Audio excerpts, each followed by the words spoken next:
En toda la historia nunca ha habido un nombre tan manchado y recordado por su traición como es el de Judas, el hombre al que le ganó la avaricia y del cual mucho tiempo se ha especulado acerca de todos los misterios que lo rodean. Lo único claro que tenemos es que Judas traicionó a Jesús y posteriormente este se suicidó. Pero ¿por qué hizo esto? ¿Estaba ya predestinado Judas a la perdición y cumplir lo que estaba en la escritura? Y si es así, ¿será que Judas se encuentra gozando de la salvación o estará en el infierno pagando sus culpas? Hoy hablaremos de Judas, el hombre de la traición.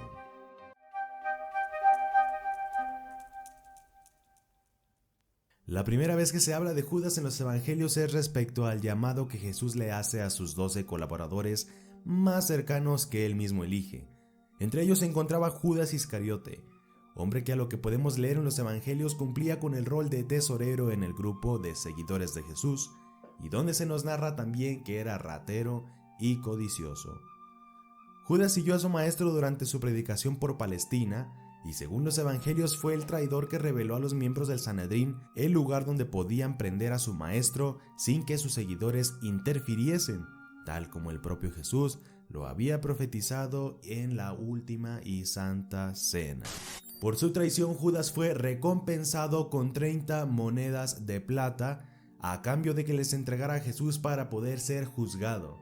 Viendo Judas que esta no era la única intención de los fariseos, se arrepintió, devolvió el dinero y posteriormente terminó por suicidarse colgándose de un árbol.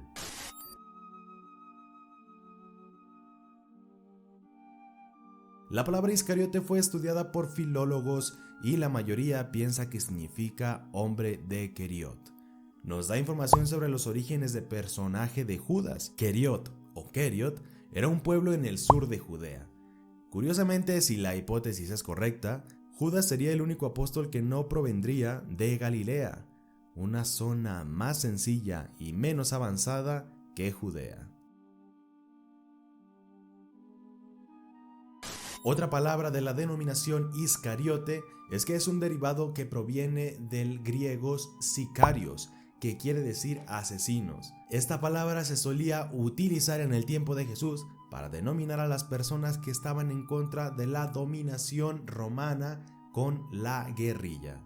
Aunque la Biblia no profundiza mucho en el tema de las razones por las cuales Judas termina de traicionar a su maestro, podemos descubrir que Judas era una persona que le encantaba el dinero, tenía ideales incorrectos o diferentes a los demás seguidores de Jesús y se hizo ambicioso. Otra teoría es que Judas estaba en desacuerdo con la enseñanza de Jesús y lo traicionó para que sus seguidores tuvieran menos poder. También se dice que Judas no quería ver a Jesús ser crucificado. Pensaba que si entregaba a Jesús a los soldados romanos, esto lo castigarían con algo menos severo que la crucifixión. Esta teoría ha sido defendida por algunos teólogos, quienes creen que Judas no fue un traidor, sino un hombre que intentó salvar a Jesús de una muerte segura. La traición de Judas es un hecho que ha sido analizado durante siglos.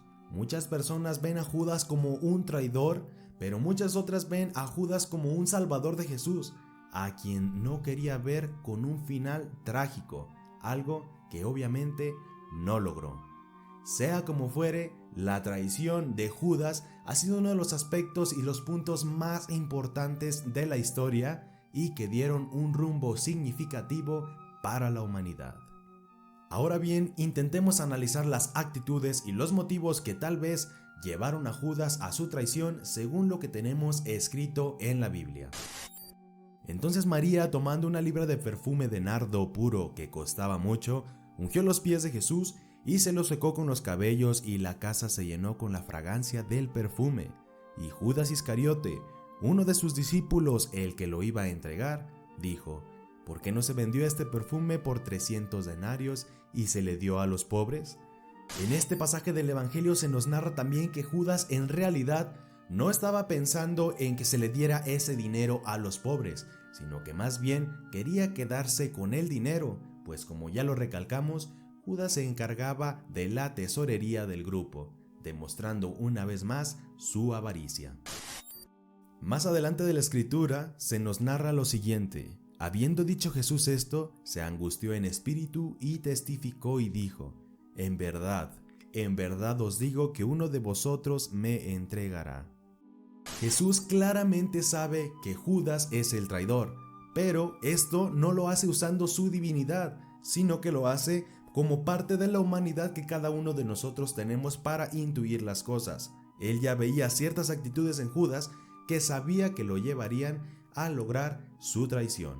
En el libro de Mateo, en el capítulo 26 y versículo 24, leemos lo siguiente: el Hijo del Hombre se va, según está escrito de él, pero ay de aquel hombre por quien el Hijo del Hombre es entregado.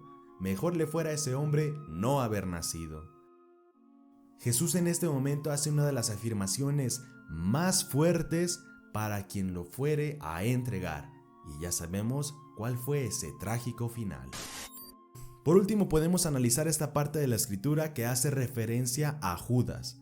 Y después del bocado, Satanás entró en él. Entonces Jesús le dijo: lo que vas a hacer, hazlo pronto. Judas permitió que el maligno se apoderara de él. Vemos cómo todos estos actos los hizo estando bajo el mando de Satanás. Los otros discípulos no tenían ni idea de que Judas Iscariote guardaba pensamientos traicioneros. Cuando Jesús mencionó a un traidor en medio de ellos, los otros discípulos estaban preocupados de que fueran ellos mismos los desleales. Nadie sospechaba de Judas. Él era un miembro de confianza de los 12. Incluso cuando Jesús le dijo a Judas: lo que vas a hacer, hazlo pronto, y Judas salió, los que estaban en la mesa simplemente pensaron que Judas había sido enviado a comprar más alimento o a que le diera algo a los pobres. Después de lo sucedido, el beso, la traición y regresar las 30 monedas de plata por la sangre de Jesús, no sabemos exactamente qué fueron los tormentos que le llegaron a Judas, pero gracias a las visiones de la beata Ana Catalina Emmerich, podemos leer lo siguiente: lo vi correr como un insensato en el valle de Hinón. Satanás, bajo una forma horrible, estaba a su lado y le decía al oído, para llevarle a la desesperación, ciertas maldiciones de los profetas sobre este valle, donde los judíos habían sacrificado sus hijos a los ídolos. Cuando llegó al torrente de Cedrón y vio el monte de los olivos, empezó a temblar, volvió a los ojos y oyó de nuevo estas palabras: amigo mío, ¿qué vienes a hacer? Judas, tú vendes al Hijo del Hombre con un beso. Penetrado de horror hasta el fondo de su alma, llegó al pie de la montaña de los escándalos, a un lugar pantanoso, lleno de escombro y de inmundicias. El ruido de la ciudad llegaba de cuando en cuando a sus oídos con más fuerza, y Satanás le decía: ahora le llevan a la muerte, tú le has vendido. ¿Sabes lo que hay en la ley? El que vendiere un alma entre sus hermanos, los hijos de Israel, y recibiere el precio, debe ser castigado con la muerte. Acaba contigo, miserable, acaba. Entonces Judas, desesperado, tomó su cinturón y se colgó de un árbol que crecía en un bajo y que tenía muchas ramas. Cuando se hubo ahorcado, su cuerpo reventó y sus entrañas se esparcieron por el suelo. El papel de Judas volvió a ser objeto de estudio en el año de 1978, cuando se descubrió un papiro en copto escrito en un contexto gnóstico llamado el Evangelio de Judas. Según el papiro, Judas no traicionó a Cristo, sino que simplemente hizo la voluntad de Dios y siguió los lineamientos para que se cumpliera lo que ya estaba escrito en la Escritura. Jesús le había revelado ciertos secretos y Judas simplemente lo ayudó a que Jesús pudiera cumplir su función como Cristo, el ungido que iba a salvar a su pueblo y a redimir de sus pecados. Sin embargo, esta interpretación no está sustentada por ningún otro escrito más que por el ya mencionado.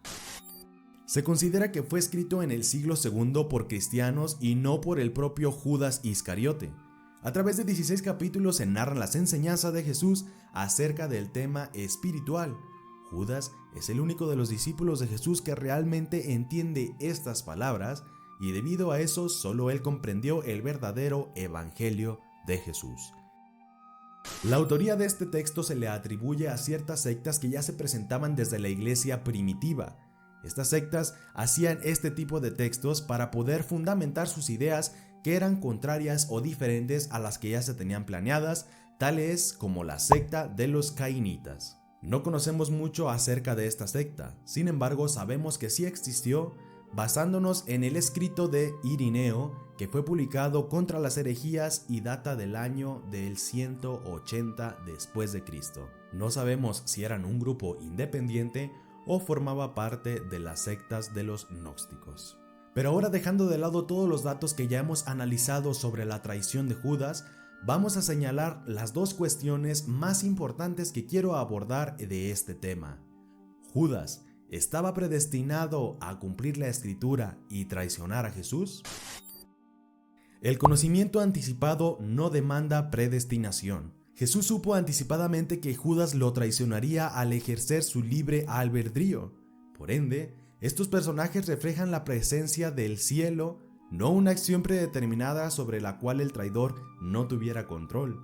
Incluso, el erudito presbiterano Albert Bernays escribió lo siguiente al comentar sobre este suceso: esto no significa que se forzó a Judas para que las escrituras se cumplieran.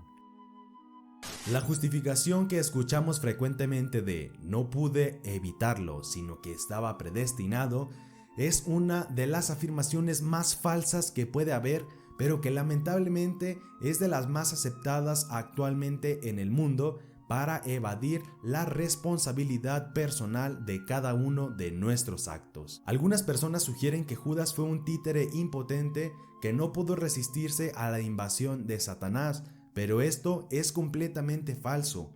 Judas, a pesar de que estaba ya bajo la tentación del maligno, estaba completamente consciente de lo que estaba haciendo, pues al momento de arrepentirse y devolver las monedas, no dijo "no pude controlarlo, estaba bajo el mando de Satanás", sino que reafirmó lo que estaba ya dicho de él: "Yo he pecado y he entregado a la muerte a un inocente". No hay que confundir la presencia divina, por la cual Dios conoce todos los actos futuros y futuribles, con la predestinación, la cual consiste en la ordenación del hombre al fin sobrenatural que será conseguido mediante el auxilio sobrenatural. Judas tomó una decisión y jamás estuvo predestinado. Pudo incluso retraerse de lo que ya había planeado. Se cree que en la última cena Judas fue cuando tomó ahora sí finalmente la decisión de traicionar a Jesús, pero esto no es verdad, puesto que podemos leer en la escritura que Judas ya había planeado su traición con anticipación, incluso buscando el momento oportuno donde los seguidores de Jesús no fueran a interferir. Judas siempre estuvo con una idea contraria a la que Jesús estaba proclamando. Él vio la oportunidad de sobresalir con los ideales de Jesús, pues veía en él a un Mesías que iba a autoproclamarse como rey y del que él iba a salir beneficiado. Esto nos lleva a una segunda cuestión muy importante acerca de esto. ¿Judas tuvo oportunidad de no traicionarlo? Quiero recalcar una frase muy importante y que tiene mucha sabiduría. Contemplar a un hombre realizar algo no es obligarlo a hacerlo. Nadie obligó a Judas a hacer algo. Él tenía el derecho a elegir su propio camino. Pero si Dios ya sabía todo, ¿él ya sabía lo que iba a hacer? El problema aquí es que Judas cedió a la tentación de Satanás. Siempre estuvo bajo el mando de él porque él lo dejó entrar. Incluso en el lavatorio de pies, Jesús le da una oportunidad más para arrepentirse de lo que está a punto de hacer, es decir, para que recapacite y medite los pensamientos que tiene. Siempre estuvo la oportunidad de cambiar de parecer. Él permitió que Satanás lo utilizara. Él se dejó a sí mismo caer en tentación y caer en el pecado de entregar a Jesucristo. Si no hubiera sido él, tal vez hubiera sido otra persona para cumplir lo que ya estaba escrito en las Escrituras, pero jamás en ningún lado vamos a encontrar que Judas era el que debía de traicionarlo. Él lo eligió. La Escritura decía que alguien lo haría, pero jamás decía que ese alguien debería de haber sido esa persona, pues como lo recalca Jesús, más le valiera no haber nacido. Cuando el juicio de Jesús se acercaba al final, Judas no pudo soportar la tortura de su conciencia culpable. Judas no se arrepentía en ese momento, no sentía un pesar por su traición a Jesús. Incluso al momento de devolver la paga por su traición, él se encontraba con miedo por lo que podría venir para Jesús, pero en su corazón y hasta ese momento, y por lo que sabemos, no se arrepintió. Entonces Judas, el que le había entregado, viendo que Jesús había sido condenado, sintió remordimiento y devolvió las 30 piezas de plata a los principales sacerdotes y a los ancianos. Esto nos lleva a la segunda cuestión que quiero tratar, muy importante. Después de conocer los actos de su traición, ¿Judas se pudo salvar o está en el infierno pagando por sus culpas? Responder esta pregunta no es para nada sencillo, pues debemos de tomar en cuenta varios aspectos acerca de esto. Primero debemos diferenciar entre arrepentimiento y remordimiento. El remordimiento simplemente es el hecho de sentir miedo o culpa por algo que hiciste, mientras que el arrepentimiento es querer enmendar y remediar lo que hiciste con tus actos. En las escrituras se nos narra que el remordimiento obligó a Judas a devolver las 30 monedas y posteriormente fue a suicidarse. Hasta aquí podríamos señalar que Judas no tuvo el perdón y no fue apto para la salvación.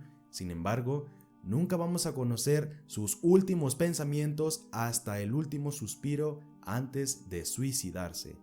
Entonces, ¿Judas está pagando por haberse suicidado? Ahora podemos entender que las personas que se suicidan no están conscientes ni están plenamente aptas de sus facultades mentales para saber lo que están cometiendo, por lo cual tampoco podemos señalar a una persona que se suicida como una persona pecadora. ¿Cuál es la respuesta entonces a esta cuestión? Ni tú ni yo jamás la vamos a saber. No sabemos si Judas está gozando de la salvación eterna gracias a su arrepentimiento y la misericordia de Dios, o si le tocó pagar sus culpas en el infierno como estaba profetizada para esa persona.